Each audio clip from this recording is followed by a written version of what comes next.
Assalamualaikum warahmatullahi wabarakatuh. Kabajamtoota jaalattoota hordoftoota akka bakka fayyaa keessanii guma bagana gaan jiraatanii isin jira.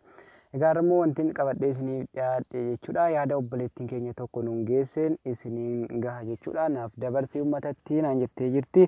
Waan baay'ee sammuu na rakkisuutti jiru, waan baay'ee sammuu na rakkisaa jiru jechuudha. Mudannoo jiruu siiti jechuudha. Mudannoo jiruu sii kanarratti otoo isin ta'ee maal gootu yaada jedhu naaf dabarseetteetti. Egaa isin immoo koomentii jalatti yaada keessan bareetanii isin immoo koomentii kana jala yaada keessan dubbifatti jechuudha. Egaa hundi keessanuu koomentii jalarratti yaada keessan akka kennitanuuf kabajaan isin gaafadha jechuudha. Yaada isii immoo isiidhumarraa kan dhageenyu ta'a. Haga dhuma sagantaa keenyaatti nu waliin tura.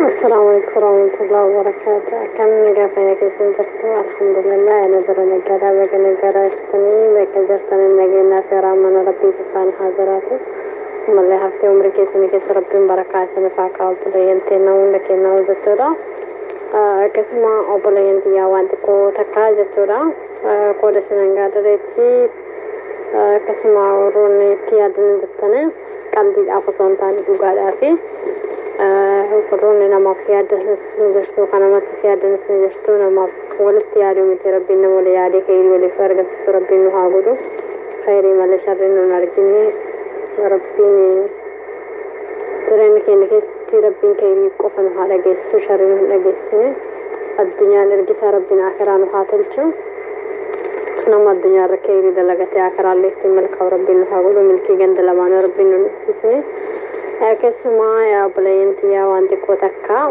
قرونا تبدتي تدرشولا وانت لبيتي كسو أفتاولا ماليد كسيدا مالسي تاني آري أبا منا كباتره أبا منا كنكوتيني يرو غلفونو غزالو قدادا غلفوني باقي ملكا قدادا غلفوني يرو غلفونو سنتي ودوا كنا لقيني ربنا مالي هريف حملي كيساني ربنا مغاري سنفاقودو nama jaalattu ija keessa ilaalanii yeroo heddummaatti ilaaltee waan jibbaar argitaa jedhani akka sanaaf abbaan mana kan koo akka ajaa'ibaa wal jaalataa turre innis dhugaadhaan tidaariidhaaf wal barbaannee turre oduunis jaalala baay'ee osoo hin qabnee fi sababa abbaa kan kooti jechuudha didees ture abbaan kan koo narraa rifata ka jedhu abbaa kan kooti fokkee jedhee fudhee ture obboleettiin kan koo ni beekti turte rakkoota akka jira anammoo hin beeku abbaan kan kootis hin beekanii turani sababa sanarraan kan ta'e obboleetti kan koo kana ni beekti turte ani hin beekne warri keenya hunduu hin beekne obboleewwan kan koo namni lamaan beekanii san ta'eefuu maal seetanii abbaa mana kan koo akkuma wal jaalataa turreeni gara biyya arabaa osoo hin dhufinii namoota hedduu nama dhibamaa argee ture namoorraa jechuudha ni gaafadha. Naafinimne yeroo san jechuudha yeroo achirraas dhufu kana oduu dhagahu odumas akkasii naaf osoo nimne na dhossuu qabe yeroo ifa baasee dubbii kanaan beekee jirutti gaafadhee ture naaf qajeelee hin himne homaa rakkoon qabu maal jedhee osoo rakkoo sanii homaa rakkoon qabu jedhee oduu heddummaadhee beekee ture jechuudha amma dhugaa ifni naa ba'ee jira wanta dhukkubbii nama zarii irra taru akka dhukkubbii kennaaf nama yookiin maraachuu yookiin nama badaa nama godhu jechuudha. Isaan jechuudha gadi bu'iteedhaan isin himuudha baay'ee nama gaddisiisa. Osoo abbaa manaa kan koo kanaan wal jaalannu iyyuu inni kun hedduu keenya keessa dhufee ture. Abbaa manaa kan kootiin wal bira amata takkan guunne baatee torba wal bira turre. Akkasuma mallaqas guddaadha yeroo isa wal fuunee akkuma san ta'een dhufee yeroo as ga'ee jiru bultii seega jaarannee jenne kaane mallaqas akka dalaguun itti ergaa ture mallaqni homaanti mallaqa hojjettee sitti deebi'uu danda'a. Abdii boruuf si kutachiisa waan dhukkubbisun jechuudha fira irra taruu danda'a.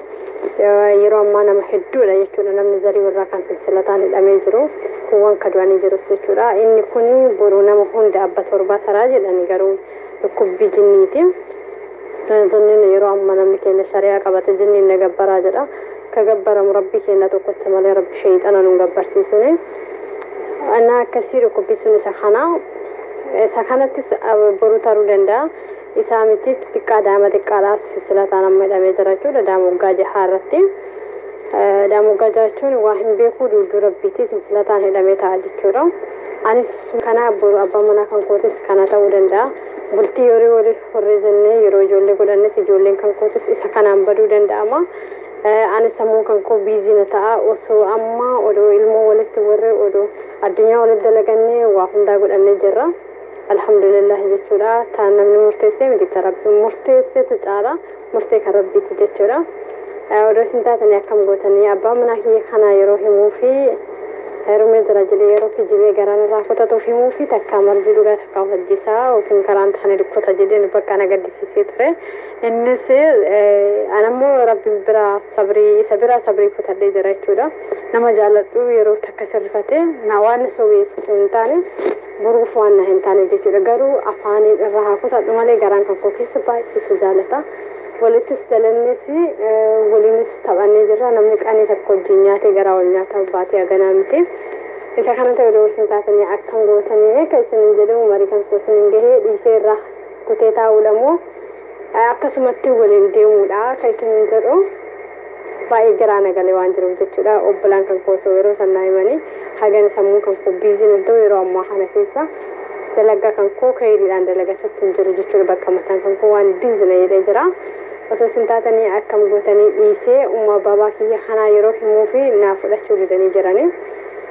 Anammoo isaaf yeroo himuu naaf fudhachuu didee obbolaa isaatiif yeroo himuu qajeelanii naaf himuudhaaf fira warraa waan ta'eef kanaaf himanis ni jiru. Obboleewwan dhalaa irraa naaf himtee jirti. Warroon dhiiraa immoo qajeelan naaf himuu didanii isee shamarraa naaf himanii jiru. Akkasuma baay'ee na gaddisiisee ture. Obbolee hiriyaa isaa ta duraatii fi jaalalli isaa ta duraa amata iddoo lakkoofsaan himee fi jira jechuudha. Inni dura himee fi saba sanarraa wal argine wal fuunee jirra jechuudha. Sababa xiiqii namaarraa wal fuune ammas garuu jechuudha. Baay'ee na gaddisiisee jira. Isas akkasi gatuudhaa fi garaa na nyaatee ture. Akkasi boru waliin deema jedhuudhaafis ka of duraatiif haala itti hassaabutu baay'ee garaa na galee jira jechuudha. Osoo isin taatanii akkam gootanii sinan jannaa obboleewwan kan koo. Egaa kabajamtoota jaalatamtoota keenya yaadni isii kana fakkaata waan dhaggeeffattaniif galatooma.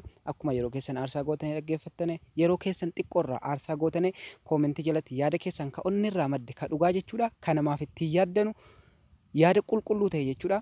Koomentii jalatti barreessaa fi isheen illee haa dubbifattuun siniin jedha. Waan dhaggeeffattaniif guddaa galatooma.